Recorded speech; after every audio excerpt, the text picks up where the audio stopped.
PT എക്സാമിൽ repeat സെനൻസിൽ beep sound കേൾക്കുന്നു. അത് ചെറിയ സൗണ്ടിലല്ല, വളരെ ഒച്ചത്തിൽ ബീപ്പ് സൗണ്ട് കേൾക്കുന്നു എന്നുള്ളത് സ്റ്റുഡൻസിൻ്റെ ഇടയിൽ ഇപ്പോൾ ഒരു വലിയൊരു പാനിക്കായിട്ട് വലിയൊരു കൺസേൺ ആയിട്ട് മാറിയിട്ടുണ്ട്. അപ്പം ഞാൻ അതിനെക്കുറിച്ചുള്ള കാര്യം വളരെ ചുരുങ്ങിയ വാക്കുകൾ പറഞ്ഞിട്ട് സംഭവം അവസാനിപ്പിക്കാം. വീഡിയോ അങ്ങനെ വലിയ എഡിറ്റിങ്ങിലോ പരിപാടിക്കോ ഞാൻ വിടുന്നില്ല. പെട്ടെന്ന് കണ്ടൻറ്റ് പറഞ്ഞിട്ട് ഞാൻ അപ്ലോഡ് ചെയ്യാനായിട്ടാണ് പ്ലാൻ ചെയ്യുന്നത്.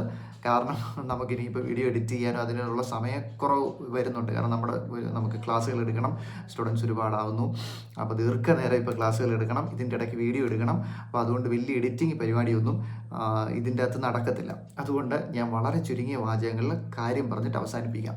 റിപ്പീറ്റ് സെനൻസ് എന്ന് പറയുന്നത് ഓൾറെഡി കുട്ടികൾക്ക് ഇച്ചിരി തലവേദന ഉള്ളൊരു കാര്യം തന്നെയാണ്. പൊതുവെ റിപ്പീറ്റ് സെനൻസ് ഇച്ചിരി പ്രയാസമാണ്. കേൾക്കുന്നു, അതേ വാക്കുകൾ വ്യക്തതയോടുകൂടെ വിൽക്കാതെ പതറാതെ നമ്മൾ പറഞ്ഞെങ്കിൽ മാത്രമേ റിപ്പീറ്റ് സെനൻസിന് നമുക്ക് നല്ല മാർക്ക് കിട്ടത്തുള്ളൂ. റിപ്പീറ്റ് സെനൻസിന് ഓൾറെഡി ഒരുപാട് മാർക്ക് കോൺട്രിബ്യൂട്ട് ചെയ്യുന്നൊരു സെക്ഷനാണ് താരം. അപ്പോൾ ഇപ്പോൾ റിപ്പീറ്റ് സെനൻസിന് ആൻസർ പറയുന്നതിന് മുമ്പ് ഓഡിയോ കേൾക്കുന്നു.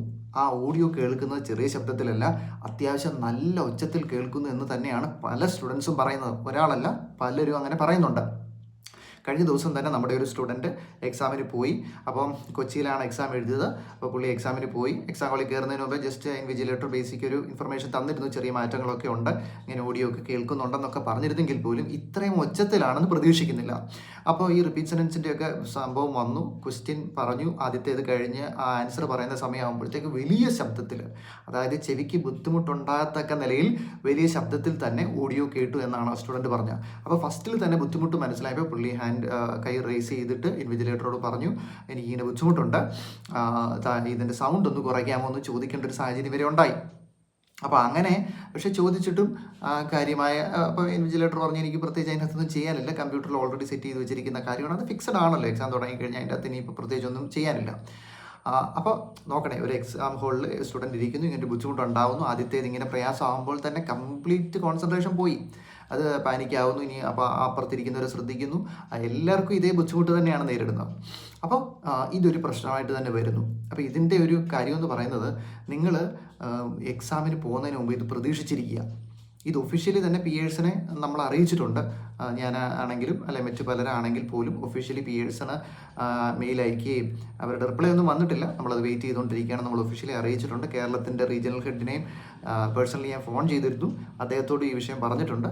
അപ്പം അദ്ദേഹം പറഞ്ഞു, ഒഫീഷ്യലായിട്ട് നിങ്ങൾ മെയിൽ അയക്കുക, നമുക്കത് എന്തെങ്കിലും പരിഹരിക്കാമെന്ന് പറഞ്ഞിട്ടുണ്ട്. അപ്പോൾ അതുകൊണ്ട് തന്നെ നമ്മൾ മെയിൽ അയച്ചിട്ടുണ്ട്. പക്ഷേ ഇതുവരെ റെസ്പോൺസ് ഒന്നും വന്നിട്ടില്ല. ഇനിയിപ്പോൾ റെസ്പോൺസ് വരുവാണെങ്കിൽ തീർച്ചയായിട്ടും ഞാൻ നിങ്ങളോട് അപ്ഡേറ്റ് ചെയ്യാം. അപ്പോൾ നിങ്ങൾക്ക് ആകെ ഇതിൻ്റെ അകത്തൊരു പരിഹാരം എന്ന് പറയുന്നത്, നിങ്ങൾ മനസ്സിൽ ഇത് ഫിക്സ് ചെയ്തുകൊണ്ട് പോവുക. ഇങ്ങനൊരു സംഭവം ഉണ്ട്, അല്പം ശബ്ദം ഒച്ചത്തിൽ തന്നെ കേട്ടെന്നിരിക്കാം. നമ്മൾ പ്രാക്ടീസ് ചെയ്യുന്ന സോഫ്റ്റ്വെയറിലൊന്നും ഇങ്ങനെ അല്ലതാനും. അപ്പോൾ അതുകൊണ്ട് തന്നെ നമുക്ക് ഇത് ഒരു ഫെമിലിയാരിറ്റി ഇല്ല. എക്സാം ഹാളിൽ ചെല്ലുമ്പോൾ സ്റ്റുഡൻസിൻ്റെ ഒരു ഫെമിലിയാരിറ്റി ഇല്ല. അപ്പോൾ അതുകൊണ്ട് നിങ്ങളിത് പ്രത്യേകം ശ്രദ്ധിക്കുക. ഇങ്ങനെ ശബ്ദത്തിലായിരിക്കും എന്ന ഒരു പ്രതീക്ഷയോടുകൂടെ തന്നെ നിങ്ങൾ പോവുക.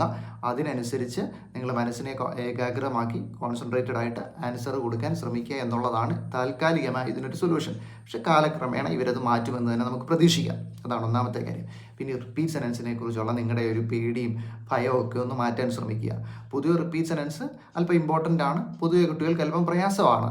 അതിന് ഏറ്റവും എളുപ്പവഴി, ഞാൻ റിപ്പീറ്റ് സെനൻസിനെ കുറിച്ചുള്ള വീഡിയോകൾ നേരത്തെ ചെയ്തിട്ടുണ്ട്, ഇനിയും തുടർച്ചയായിട്ട് ഞാൻ ചെയ്യാൻ പ്ലാൻ ചെയ്യുന്നുണ്ട്. അപ്പോൾ ഈ വീഡിയോയിൽ ഈ റിപ്പീറ്റ് സെനൻസിൻ്റെ ഈ ബീപ്പ് സൗണ്ടിനെ കുറിച്ച് മാത്രം പറയാനാണ് ഞാൻ ഉദ്ദേശിച്ചത്. എങ്കിലും ഞാനൊരു കാര്യം പറയട്ടെ. ഈ റിപ്പീറ്റ് സെനൻസിൻ്റെ ആ പറയുന്ന ആ സെനൻസിലെ എല്ലാ വാക്കുകളും എനിക്ക് പറയണം എന്നുള്ള പിടിവാശി മാറ്റിയാൽ തന്നെ ഒരു 60-70% പ്രശ്നവും പരിഹരിക്കപ്പെട്ടു.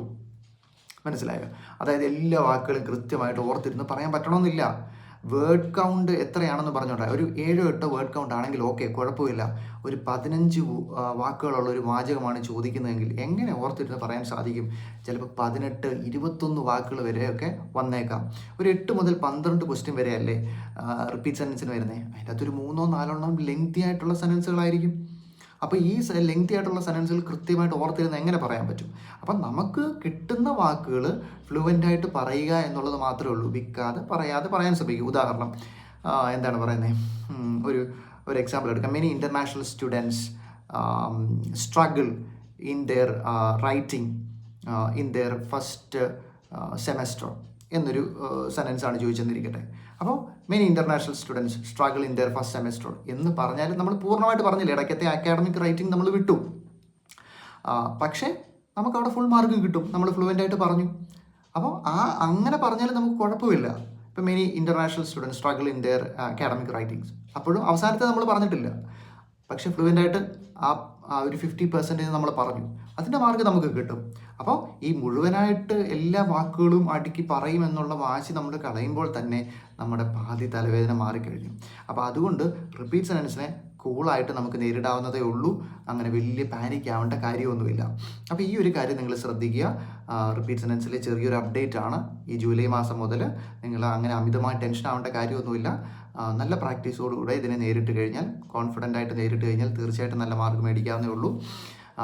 അപ്പോൾ നിങ്ങൾക്ക് കൂടുതൽ എന്തെങ്കിലും കൺസേൺസ് ഉണ്ടെങ്കിൽ തീർച്ചയായിട്ടും ഞങ്ങളെ കോൺടാക്റ്റ് ചെയ്യുക. PT സ്റ്റോറീസിൻ്റെ ഈ യൂട്യൂബ് ചാനൽ സബ്സ്ക്രൈബ് ചെയ്യുക. ഞാൻ ഇനി മുതൽ കൂടുതൽ കണ്ടൻറ്റുകൾ യൂട്യൂബിനെ ബന്ധപ്പെടുത്തി ഇടണമെന്നുണ്ട്. ഞാൻ കൂടുതൽ ഇൻസ്റ്റാഗ്രാമിലായിരുന്നല്ലോ വീഡിയോസ് ചെയ്യുന്നത്, ഷോർട്ട് വീഡിയോസ്. ഇനി അല്പം ലെങ്തി ആയിട്ടുള്ള എഡ്യൂക്കേഷണൽ കണ്ടൻറ്റ്സ് ചെയ്യണമെന്നുണ്ട്. അതുകൊണ്ട് തീർച്ചയായിട്ടും ഈ ചാനൽ സബ്സ്ക്രൈബ് ചെയ്യുക. നിങ്ങൾക്ക് വളരെ യൂസ്ഫുൾ ആയിട്ട് വരും. Thank you.